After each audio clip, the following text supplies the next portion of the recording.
Il y a une campagne électorale qui a démarré pour le Rassemblement national au mois de septembre.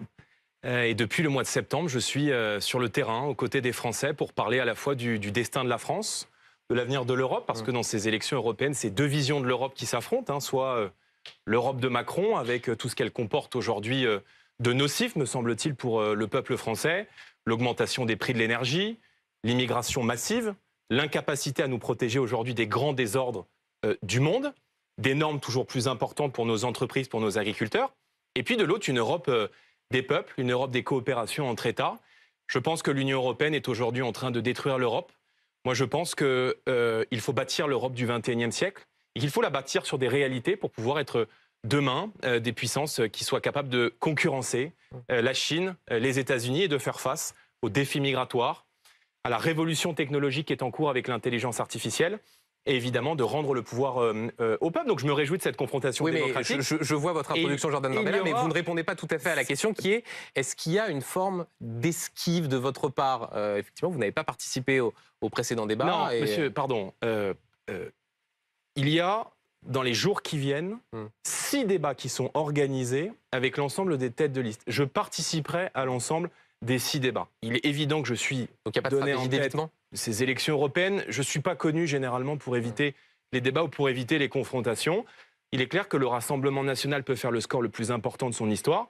Et donc le 9 juin prochain, il faudra à la fois sanctionner la politique d'Emmanuel Macron, parce que c'est la seule élection nationale du quinquennat avant la prochaine présidentielle, et évidemment sanctionner l'Europe de Macron qui, il y a quelques semaines encore, a mis des milliers d'agriculteurs dans les rues du pays. Bon, moi, Madame Meillet, j'ai beaucoup de respect pour vous. Si je devais choisir une qualité, je dirais courageuse, parce que vous représentez dans ces élections européennes le bilan d'Emmanuel Macron sur le plan français comme sur le plan européen. En tout cas, c'est comme ça que vont le percevoir les Français lorsqu'ils iront voter le 9 juin prochain.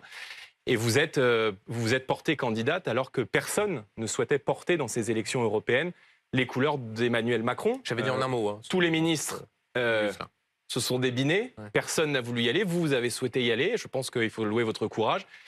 Puis un défaut, c'est que vous portez le bilan d'Emmanuel Macron, à la fois sur le pouvoir d'achat, l'insécurité, l'immigration. Et il faudra aussi ce soir être capable d'y répondre. Mais je souhaite que la confrontation soit la plus saine et la plus respectueuse possible.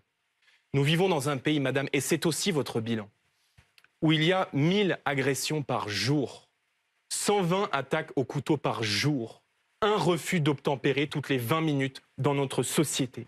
Ce ne sont pas des faits divers. Ce qui s'est passé est un véritable fait de société. Face à cela, moi je prône une seule attitude, une seule. La fermeté, encore la fermeté, toujours la fermeté. Et il faut sortir de la mécanique du déni dans laquelle vous êtes plongé. Moi je souhaite rompre avec le laxisme judiciaire. Il faut rétablir des peines minimales, rétablir des peines planchées, mettre fin aux remises automatiques de peine. Je crois qu'il faut mettre fin à l'excuse de minorité, généraliser les centres éducatifs fermés et il faut à l'évidence responsabiliser les parents. Et vous savez que moi je souhaite non pas développer des stages de responsabilisation des parents comme vous le proposez, mais bien suspendre les allocations familiales aux parents de mineurs délinquants et aux parents de mineurs récidivistes. Le temps de la naïveté, madame, doit cesser. Or, votre bilan, c'est aussi une France où il n'y a plus un seul papa, une seule maman qui nous regarde ce soir, qui n'a pas peur pour la sécurité de son enfant lorsque son enfant est dans l'espace public, lorsqu'il sort dans les rues de France ou lorsqu'il rentre de soirée le week-end. Et pendant des années, vous avez fermé les yeux sur ce cocktail explosif entre l'effondrement de l'autorité de l'État et le laxisme migratoire qui fait qu'aujourd'hui, l'immigration est devenue le pire carburant pour la violence de rue et l'insécurité dans notre pays.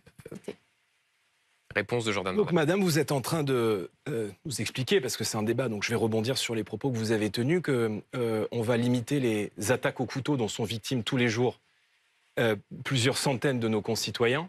Je le rappelle, 120 attaques au couteau par jour, en dédoublant les classes dans les écoles. Je vous écoute. Continuez. Non, mais je vous pose... Non, je vous réponds. J'ai l'impression qu'il y a un éléphant dans le salon et que vous êtes la seule à ne pas le voir. Vous me dites, je fais le lien entre l'immigration et la délinquance. Oui, madame. Tous les Français, aujourd'hui, qui sont connectés à la vie réelle, qui sortent dans les rues, qui prennent les transports en commun, voient qu'il y a un lien aujourd'hui, non plus seulement évident, mais statistique entre l'immigration anarchique que vous êtes incapable de maîtriser sur le plan français comme européen et l'insécurité, madame. dans les transports en commun d'Île-de-France. Je suis conseiller régional d'Île-de-France, élu en Seine-Saint-Denis. 93%, madame, 93%, ce sont les chiffres du ministère de l'Intérieur, des vols qui sont commis dans les transports en commun d'Île-de-France sont le fait d'étrangers, pas de Français d'origine étrangère, d'étrangers. 63% des agressions sexuelles qui sont commises dans les transports en commun d'Île-de-France sont le fait d'étrangers, madame. La quasi-totalité de la violence de rue dans les grandes villes est liée aux mineurs étrangers non accompagnés, c'est-à-dire à des migrants qui arrivent sur notre sol, qui se font passer pour des mineurs, et on parlera, Jordan Bardella, de l'immigration dans ce débat, donc on ne va pas non plus y passer c'est très important. On ne peut pas parler de la question de la violence. Vous faites part de vos arguments, Valérie répond, mais simplement je précise pour ceux qui nous regardent qu'il y aura une partie consacrée à l'immigration dans ce débat. Pardon, monsieur Duhamel, mais Madame Meillet nous explique, alors que nous vivons un climat d'insécurité où tous les voyants d'insécurité sont au rouge et où l'année 2023 a été l'année de tous les records, qu'on va lutter contre l'insécurité qui touche aujourd'hui des millions de Français dans notre pays tous les jours, en dédoublant les classes d'école d'une part, et que d'une part, il n'y a aucun lien entre l'immigration et l'insécurité. Pardon, mais manifestement, on ne vit pas dans le même pays. Nistré. Donc ma position, elle est claire, soutenir l'Ukraine, éviter l'escalade, parce que je vous rappelle, M. Duhamel, Mme Meillet, que la Russie est une puissance nucléaire et que la France l'est aussi. Par conséquent, pour la stabilité de l'Europe et la paix du monde, il faut être extrêmement vigilant, non seulement aux mots que nous utilisons, à la posture que l'on adopte, mais aussi aux intentions qui doivent être les nôtres. Donc, c'est tout. Moi, ce que je vous reproche, c'est de faire de la morale, c'est de faire joujou. C'est-à-dire que pendant qu'il y a 500 000 morts dans ce conflit, que la priorité devrait être la désescalade et de faire taire les armes, vous votez au Parlement européen pour aller encore plus loin que la diplomatie française. On a le président de la République, je lui fais grâce de cela, à qui on dit est-ce que la Russie est un État terroriste? Le président de la République dit non. La Russie n'est pas un État terroriste, sinon que seraient Daesh, Al-Qaïda et d'autres organisations politico-religieuses et d'autres organisations islamistes. Vous, qu'est-ce que vous faites au Parlement européen?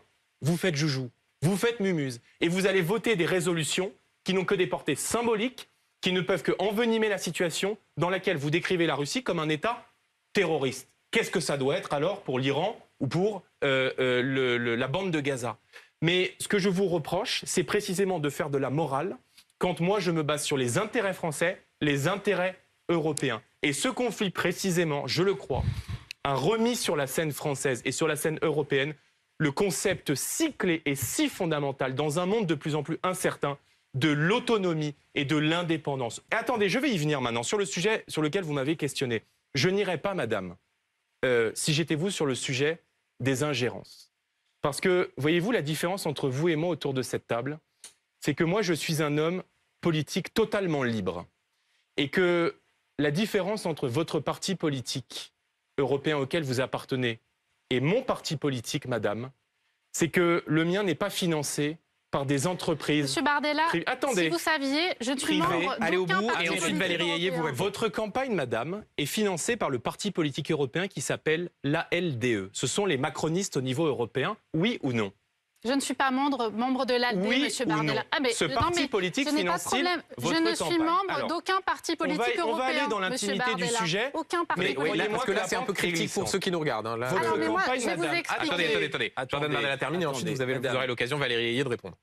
Le parti politique européen qui finance directement, madame, votre campagne électorale en France est financé par Microsoft, est financé par Amazon, est financé par Facebook, Meta, 18 000 € en 2022.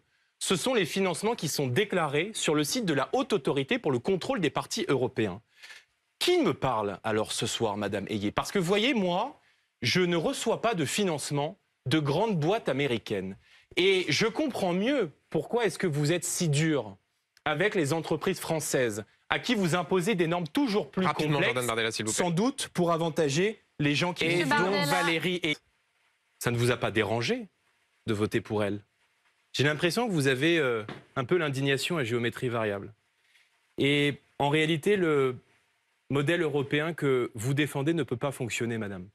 Vous finissez ce débat comme vous l'avez commencé. C'est bien dommage. D'abord, merci, madame Meillet, pour cette confrontation démocratique qui aura été, je l'espère, un moment de clarification. Merci aux Français qui nous ont suivis. Et moi, je veux m'adresser aux Français. Très rapidement, il vous reste quelques Je secondes. veux leur dire que la politique, c'est pas des mots, ce sont des preuves. C'est comme en amour. Voilà. Et je veux leur dire qu'il n'y a aucune fatalité dans ce qu'ils vivent et qu'avec de la sincérité, des convictions et conscience de ce qu'ils vivent, on peut changer les choses. Mais encore faut-il aller voter le 9 juin. Merci beaucoup à tous les deux.